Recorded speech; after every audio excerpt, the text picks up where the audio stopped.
welcome here to the Upper Gun Platform. My name is Tristan. I'm joined here by Trevor, and we'll be our cannon crew for you today.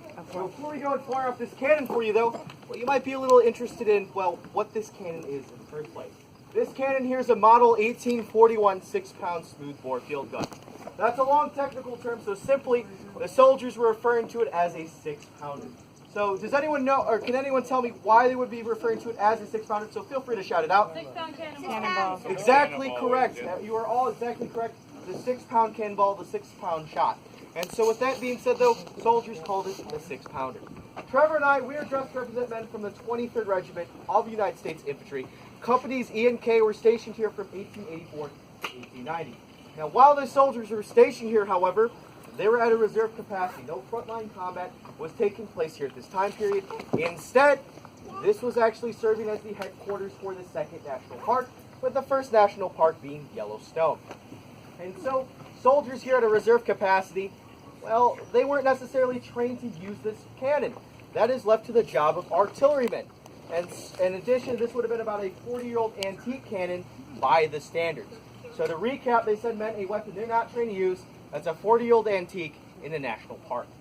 So the soldiers would use this for ceremonial purposes. They would fire off a cannon blast in the morning for the raising of the flag.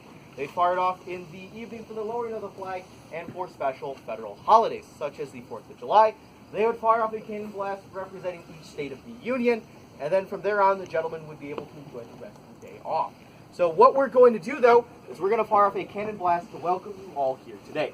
Now, first things first, so I'm going to step around this tail spike here. I'm going to take a small leather patch, slip it over my thumb, cover up this vent hole, allowing no extra air or oxygen to go through the rear of the cannon. We are now ready to go through and clean out the cannon. Trevor's going to grab our first tool. It's called the gunner's worm.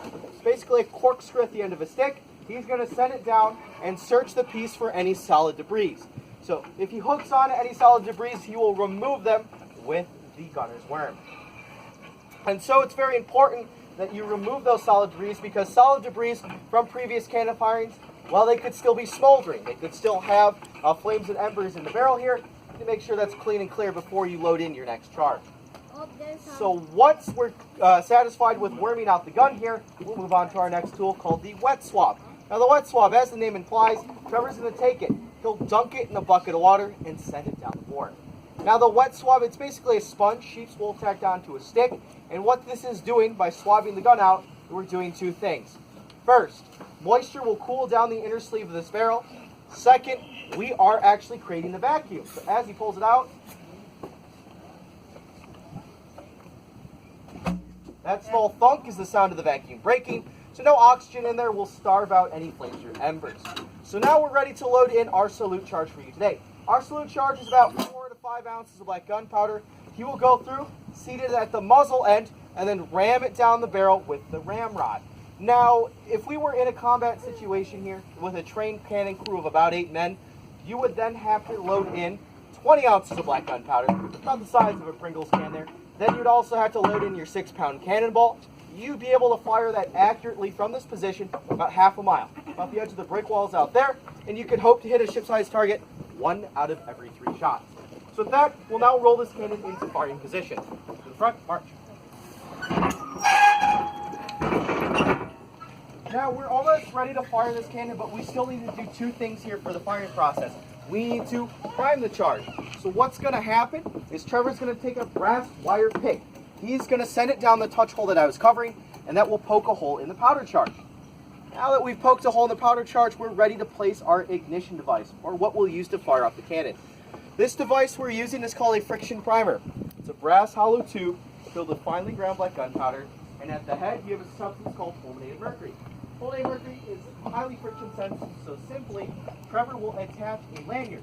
As he pulls that lanyard, that will detonate off our main powder charge and fire off our cannon for today. Now as he attaches the lanyard though, and we get ready to fire this will be loud for some of you folks, so we'd recommend you cover your ears.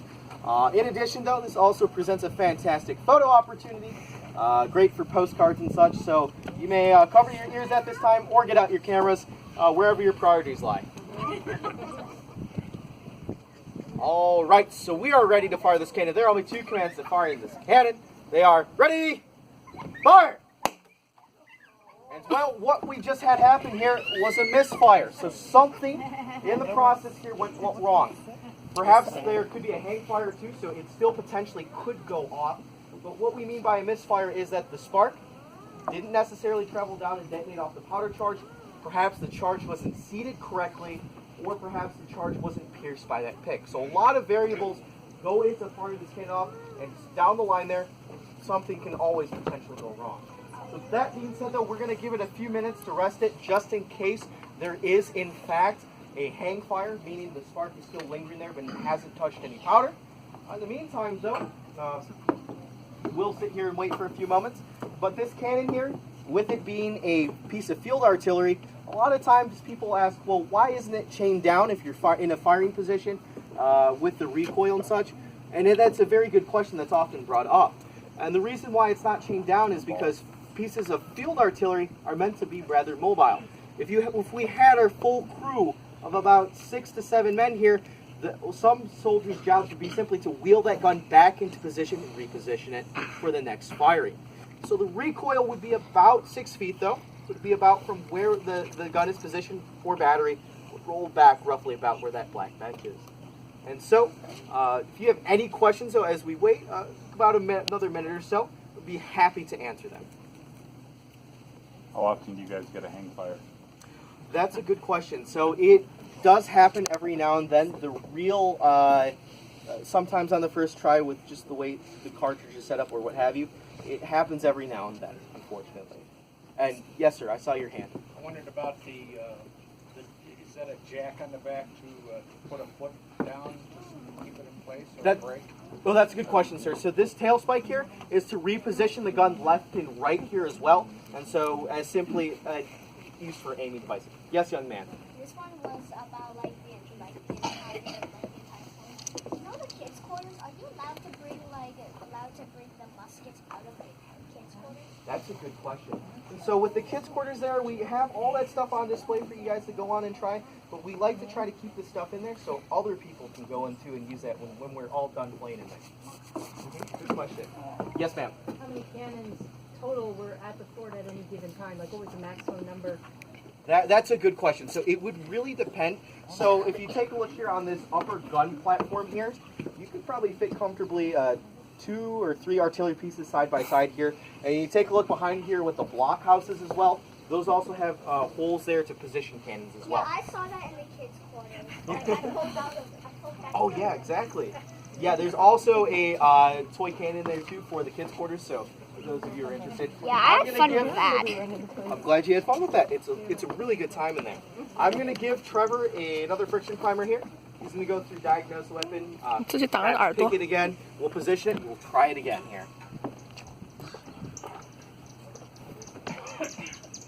How quickly can it be reset to fire again?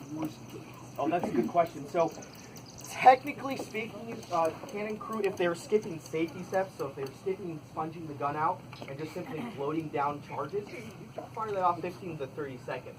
However, though, on the battlefield, in a combat situation, you really have to gauge the difference of how close are the enemy troops advancing against you, how far out are they, what sort of round and shots do you want to load into the cannon. So you also don't want to fire it off too fast with those safety, like I mentioned with those safety options here, because you could potentially cook off a live round as well too, or melt the bore. So it really depends. All right, Trevor's going to go through and fit that second friction primer here. So with that being said, please cover your ears now. We'll give this a second shot here. There are only 2 commands to fire in this cannon. They are ready, fire! And well, we fire that off to welcome.